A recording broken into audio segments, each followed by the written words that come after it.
Հայաստանի տնտեսությունը հիմա որ նայենք, ես չեմ տեսնում տնտեսական քաղաքականություն։ Հիմա նայենք Հայաստանի թվերը,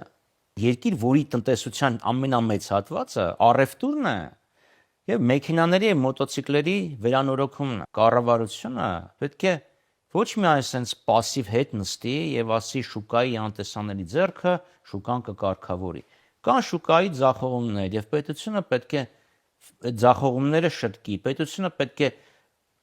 լոկոմոտիվի դեր խաղա։ Հայաստանը պետք է դառնա ոչ թե առևտրի երկիր, առևտրի պարզ,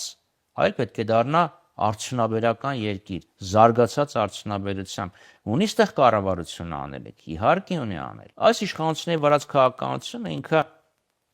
խոշոր բիզնեսի շահերը սպասարկող քաղաքականություն։ Փոքր բիզնեսը փակվում է, մեծ բիզնեսը խլում է այս ամեն ինչ։ Փոքր եւ միջին ձեռնարկատիրությունը մարդուն դարձնում է բիզնեսի տեր, կապում է իրան երկրին։ Սոցիալական բազա է ստեղծում։ Պետք է կարողանանք խրախուսել փոքր եւ միջին ձեռնարկատիրություն։ Մյուսը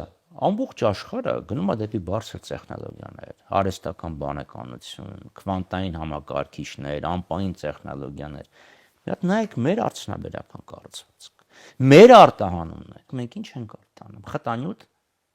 հանքանյութ, ծխախոտ, կոնյակ, վերջ։ Կոնյակը լավը չեն կարողանա կոնյակ անվան տակ գնալ, բրենդի են դարձնելու։ Բա հետո